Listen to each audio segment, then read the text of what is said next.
Hello and welcome to another edition of the Sports Power Hour on WIUX 99.1 FM here in Bloomington, Indiana.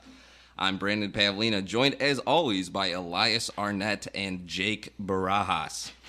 We missed you all these last 2 weeks, so we were not on the air, but we're back and we're ready to tackle all the craziness that has been going on in the world of sports since we last talked to you all. Baseball is crowned a National League champion. The NFL season is in full swing. College football continues to excite week in and week out, and hockey is back. But before we get into all that and more, let's kick off the show as we always do by taking a look at last night's Thursday night football game that featured two NFC West rivals, the Seattle Seahawks taking on the San Francisco 49ers. And in a game that featured two teams that were 2-4 in desperate need of a win, it really only looked like one team knew it, and the Seahawks won handily 20-3 over the 49ers in San Francisco. So let me just open up the conversation here this week by asking you, Elias, what did you see in the football game last night? Teams don't fix that. I mean, it's going to be a big problem. The starting quarterback is your franchise, basically, and if they keep getting hurt, they can't take these hits from the defensive linemen, and I think it could be a big problem in the future. Yeah, especially for a guy like Russell Wilson, who's not very big in stature. If he's going to be taking, a multitude of hits every single week from some big defensive linemen, those hits are going to add up. But Jake, what did you see in that game last night? Do you guys think the division is still out of the question for the Seahawks? No, I mean, again, it's early. They got the Cardinals in that division, right? That they got to get on top of. They still got the Cardinals twice. I was thinking about it last night. I think honestly, this is the kind of year where Seattle will make the playoffs, get into the wild card, and then run the table. I mean, they have that kind of capability. You've seen them do it at home in the postseason. Obviously, not having the advantage of getting to play, up in Seattle where they're virtually unbeatable in the postseason may have a factor, or may play a factor rather. But I think that if Seattle is able to turn things around the season, again, get to 9-10 wins, they can sneak into the postseason. And at that point, it's really all you need. Again, the Seahawks have taken advantage of their opportunities over the course of the last few seasons. So, yeah, I definitely think that division's very, very much still within reach. As far as what I saw in that game last night, though, again, I couldn't tell, honestly, if it was the Seahawks showing that they were back and that they were good, honestly, or if it was just the 49ers proving to the world that they are a really bad football team. Because, I mean, there are just times where Colin Kaepernick is dropping back in the pocket, and he's just getting absolutely blasted. And he couldn't complete several short, intermediate passes, just really looked like he was having a hard time out there quarterbacking the team. Don't get me wrong. I mean, Kaepernick obviously still has the ability to beat people with his feet, but I don't think he's fooling people the way that he was when he first earned the starting role in San Francisco.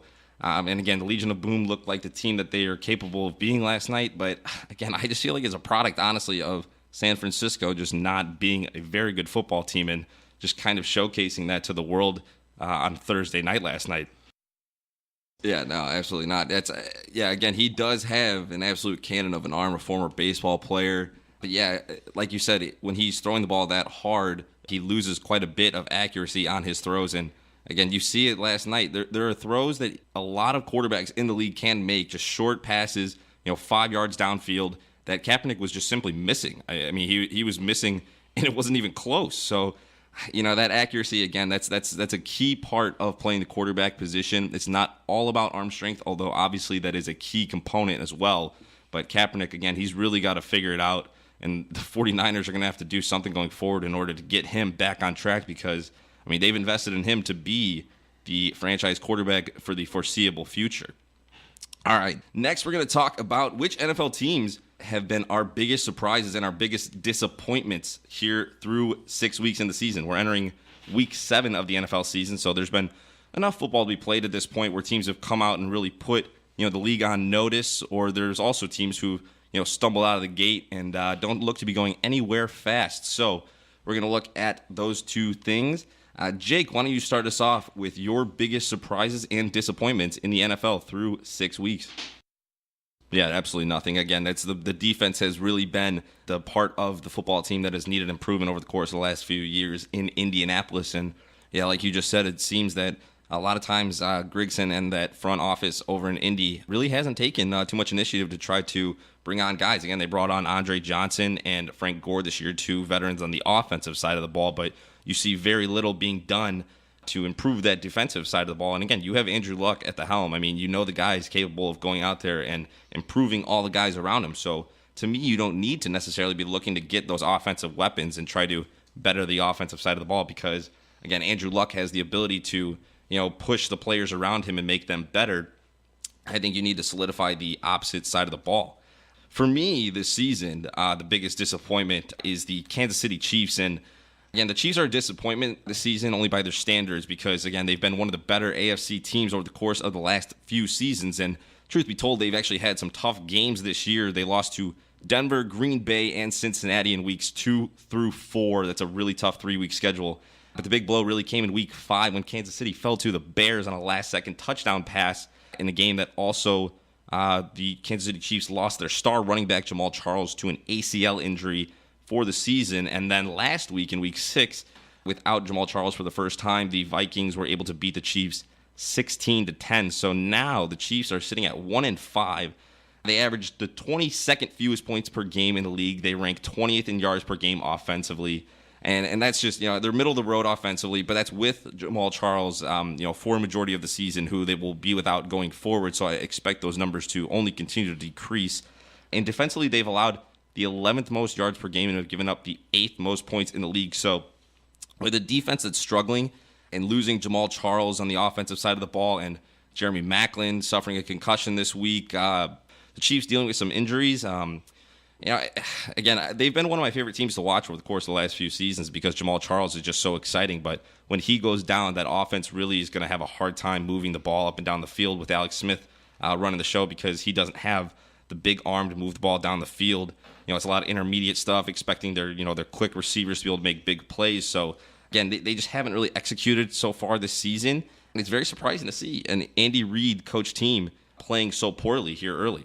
Cam Newton is really playing a lot better this year. That offense is flowing well, even though he doesn't really have any wide receivers whatsoever. Yeah, no Kelvin Benjamin to speak of, and he's still out there getting the job done. It's unbelievable. And just imagine what that offense would be like with Kelvin Benjamin. Oh, yeah, I mean, seriously. Kelvin Benjamin, especially in fantasy football, he would have been huge.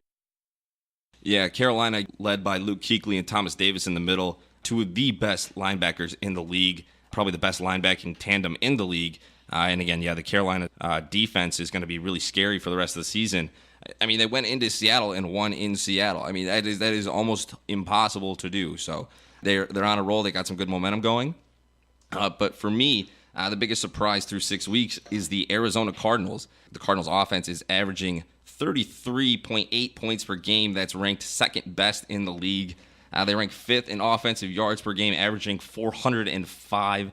Their defense ranks 6th in the league in fewest yards per game, and their defense over 6 games now is giving up an average of 19.2 points per game, which is good enough to be ranked 11th best in the league. So, again, the Cardinals and Bruce Arians have quietly, over the last few seasons, been one of the better teams in the league. Mm-hmm. And when they've been healthy, I mean, they've been flat out dominant. Carson Palmer, again, he's thrown for 1,737 yards already this season, 14 touchdowns, 5 interceptions. But, I mean, when he's healthy, that offense is potent. I mean, it really is with the revival of Larry Fitzgerald this year. I mean, the running game is questionable. But again, Bruce Arians just really he's really turned that Cardinals team into a legitimate powerhouse in the NFC West. And again, going forward, I see if they can stay healthy, there's no reason for the Cardinals not to be a top seed in the NFC come playoff time.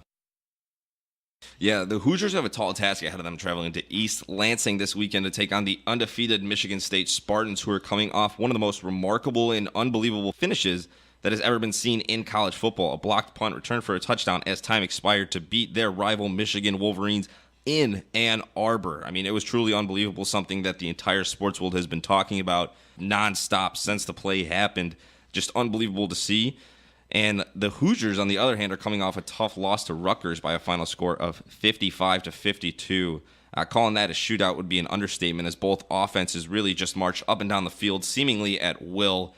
Nate Sudfeld returned to the field for the Hoosiers and played really well, which was good to see. He racked up 464 passing yards and 4 touchdowns. But in order for the Hoosiers to have a chance this weekend against Michigan State, it's really going to be in the hands of Sudfeld to not be careless with the ball and execute at a high level.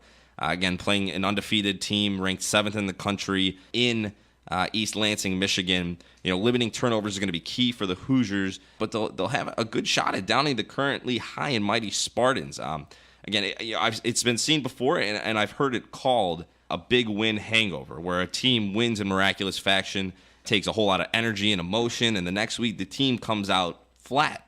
With that big win hangover being a possibility, the Hoosiers offense is going to need to really look to jump out to an early lead and hopefully capitalize on MSU potentially not playing at a high level right out of the gate because of the amount of emotion and energy that they had to expend to get that victory last week. Yeah, again, it was tough. The Hoosiers losing on a field goal in the final minute as Rutgers was able to march down the field and kick that successfully to win the game. Yeah, tough loss again. Like you said, the Hoosiers attempting to make a bowl game and need to win 6 games to be bowl eligible, which means they only need 2 more wins. So that is why the Maryland and the Purdue games are seemingly must-win games for the Hoosiers. And again, they have the ability. They definitely do on the offensive side of the ball, and the defense at times has played extremely opportunistic this season. So, when you combine those two things, I mean, the Hoosiers have a winning recipe. Mm-hmm. It's just really a matter of, executing it on the field. And again, 55 points, I mean, there's really, you don't have to look much further than that, especially like you said, 22 points in the fourth quarter. I mean, you really need your defense to step up and make one big stop when you need it. And again, the Hoosiers just weren't able to get that this past week, although in their 4 victories this season, they have gotten that defense to step up and play big. I even saw a quote from a couple IU players saying they thought they had the game won. Like in the third quarter, they said you can't, as a player, you cannot think that, because just as easy as you think you guys have the game won, the other team will come back just like that, and you guys will blow it. Oh, absolutely. You need to remain invested the entire game, and especially, the second that your mentality starts to lean towards, we have this one in the bag, I mean, your whole game is going to change just as far as, your intensity and everything else that goes along with it. So, again, you really want to see the Hoosiers maintain that focus for 4 quarters. And again, you could see what will happen if you don't, as the Hoosiers fell late to Rutgers last week. But Michigan State, again, on the schedule tomorrow. It is an afternoon game in East Lansing, Michigan. It's going to be a good one. Definitely want to tune into that one. Again, Nate Sudfeld and the Hoosiers will look to down the undefeated Michigan State Spartans. Welcome back to the Sports Power Hour. I am Brandon Pavlina, joined by Elias Arnett and Jake Barajas. We're talking NFL Week 7. Like we do every week, we'll be running through each game, giving you our predictions, as well as some stats and other important information you may want to know for your fantasy team, or just to throw your friends around the water cooler. So we missed Week 1 because the show hadn't started yet, and we missed the past 2 weeks, Week 5 because of fall break, and Week 6 because of a change in program scheduling. So for the 3 weeks that we've kept tally of our predictions, those weeks being weeks 2 through 4 of the NFL season, the standings look like this. Jake in the lead, 32-12. That's a 72.7% accuracy rating. I am 30-14, and Elias is 29-15. So we've actually all done pretty well up to this point. We're all above 65% with our predictions. So let's keep this momentum going. Let's take a look at the games of Week 7.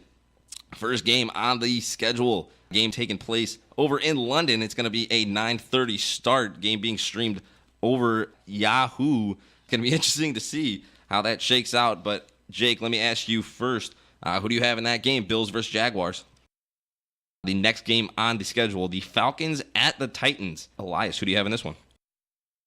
Yeah, I had the Falcons as well. Mariota, he suffered a sprained left MCL in the game last week against Miami, and what I personally deemed to be a dirty hit by Olivier Vernon. He kind of dove last second to hit the back of Mariota's knees. I didn't think it was necessary. It's unclear at this point whether or not Mariota is going to be held out of the game, but regardless, they'll be up against the high-powered Atlanta Falcons offense, who is currently being led by the former Florida State Seminole Devontae Freeman. Falcons have averaged 28 points per game on the road this season and rank in the top 5 in both overall points per game and yards per game, so that offense is potent. The Titans do have one of the best defenses in the league, ranking 3rd in fewest yards per game, but I don't think they're going to be able to slow down hot Atlanta, even at home. I got the Falcons winning on the road in Tennessee. All right, next game up, we have the Saints at the Colts. Jake, who do you have in this one? Yeah, absolutely. Must win for the Colts, but I actually have the Saints getting the victory this week. The Colts played well. Andrew Luck played really well, 312 yards and 3 touchdowns with no picks last week against Tom Brady and company, but the Patriots are on a mission and were able to beat the Colts last week. Drew Brees, he looked really good last week, cutting up the Falcons' defense, who really isn't very good. Brees threw for 312 and a touchdown, completed 30 of 39. I mean, he was really just, again, lights out on Thursday night, but as you just said, he really usually is. Saints have won 7 of their 9 matchups against the Colts since the AFL merger. New Orleans winning the most recent matchup in 2011 by a score of 62-7. And the Saints give up the most yards per game. Colts give up the 4th most yards per game. This is going to be an absolute shootout between Andrew Luck and Drew Brees, no doubt in my mind. But I see Brees looking like the Brees of old for a second straight week and winning against the Colts on the road in Indianapolis. Next game up on the schedule, we have the Vikings going up against the Lions. Elias, who do you have in this one? Yeah, I have the Vikings as well. The Vikings defense has steadily improved year by year under Mike Zimmer, going from a league worst 30 points per game in 2013 to 21.5 points per game last season, and now through 5 games giving up an average of just 16.5 points per game. That's best for second in the league. So again, the Vikings defense really impressive. And again, the Lions looked really good last week against the Bears. Matt Stafford, Calvin Johnson were just absolutely, in midseason form and really had their best outing of the year. But that Vikings defense, again, they've really impressed early. I have the Vikings going on the road and getting the W. All right, next game we've got the Steelers in Kansas City going up against the Chiefs. Jake, who do you have in this one? Yeah, I have the Steelers getting the win as well. Again, like you just touched on, Ben Roethlisberger hopes to be back under center for the team this week, but if he can't go, the Steelers will look to the Oklahoma product, Landry Jones, to start for the team, who made some plays last week in relief of Michael Vick. But the Chiefs have lost 5 straight games, and this is the first time in 17 years that an Andy Reid coach team has only won 1 game through the first 6 games. So again, this Chiefs team and Andy Reid in really uncharted territory right now, sitting at 1-5. The Steelers a little bit battered up right now. If Ben Roethlisberger plays, it's a no-brainer to me that the Steelers will win this game. Even if he doesn't, again, I just don't think the Chiefs are going to be, knocking down anybody for the rest of the season. They're pretty banged up. So I have the Steelers getting the win on the road in Kansas City. Next game up, the Browns taking on the Rams in St. Louis. Elias, who do you have in this one? Yeah, Josh McCown, again, he's been a really solid option as a backup in a couple of locations throughout the course of his career. Being an NFL journeyman, again, he took the Bears and really turned that offense around a couple seasons ago when Jay Cutler was ailing. In this Browns versus Rams matchup, I have the Rams taking the win. Todd Gurley, again, he's exploded onto the scene, racking up 305 rushing yards over the last 2 weeks. And Cleveland's defense has given up the most rushing yards per game in the NFL. If Gurley is able to top 140 yards this week and do it for the 3rd consecutive game, he's going to join elite St. Louis Rams running back company as Eric Dickerson did so in 1983 and 84. And the 140-yard mark was also eclipsed 3 games in a row in 2002 by Marshall Faulk. So a chance for the kid to cement himself already in the record books here early for Todd Gurley. I have the Rams getting the win at home. Next game up, we have the Texans up against the Dolphins. Jake, who do you have in this one? Yeah, I actually have the Texans in this matchup. Recently appointed head coach Dan Campbell looks to have sparked a fire in the team, but here's an interesting fact. Since 2000, there have been 25 in-season coaching changes, and only 4 out of those 25 times has that new head coach won his first 2 games. So I do not see Campbell able to do that this weekend. The Dolphins are 0-7 all-time against Houston. I got Houston, DeAndre Hopkins, that offense, getting the win this weekend in Miami. Next game, I got this as the game of the week. We got the Jets in Foxborough taking on the Patriots. Elias, who do you have in this one? Brandon Marshall, he's been a complete beast this year, so I'd watch out for him too. Yeah, Bears may have made a mistake in letting him go. I have the Patriots in this matchup. Tom Brady 21-7 all-time against the Jets, including the playoffs, so he's really good against them. In the past 4 matchups between the 2 teams has been decided by 3 or fewer points. So with both teams playing at a high level, I really anticipate this to be a close one throughout. And it's a top-scoring offense against the number 1 defense. It's going to be a battle of titans, but again, at the end of the day, if I'm going to bet on one guy, I'm betting on Tom Brady. I got the Patriots winning at home. Afternoon games, there's only 2 on the schedule this weekend. First one up is the Raiders taking on the Chargers in San Diego. Jake, who do you have in this one? Yeah, Chargers for me as well. Clean sweep for the Chargers here on the Sports Power Hour. Phillip Rivers and the Chargers offense ranks first in passing yards per game and total yards per game. So that offense has been moving the ball up and down the field. Chargers at home over the Raiders. Second game in the afternoon, the Cowboys taking on the Giants in New York. Elias, who do you have in this one? I got the Giants as well. Again, since Tony Romo became the starter in Dallas midway through the 2006 season, the Cowboys are 5-11 in games that he has missed, and they've lost the last 5. The Giants have looked really good at times and also really bad at times this season. To me, it seems like the only thing consistent about the Giants is their inconsistency. So I'm going to bank on their inconsistency. They played poorly last week. I'm expecting them to play well this week. I got the Giants winning at home against the Cowboys. The Sunday night game this weekend, we got the Eagles taking on the Panthers in Carolina. Elias, who do you have in this one? Yeah, I have the Panthers as well. They're seeking their first 6-0 start ever at home this week. They beat the Seattle Seahawks in Seattle last week, which is almost impossible. The Panthers are legit. I have the Panthers winning in primetime on Sunday night. Last game on the schedule, the Monday night game, we got the Ravens taking on the Cardinals in Arizona. Elias, who do you have in this one? I have the Cardinals as well. The Ravens off to the worst start in franchise history, 1-5. They've lost those 5 games by a combined total of 22 points. So they've played in close games, but they've proven that they don't have the ability to win in those close games. The Cardinals offense, I've talked about it earlier on the show. They're extremely talented, one of the best in the league statistically. So I have the Cardinals winning at home in primetime on Monday.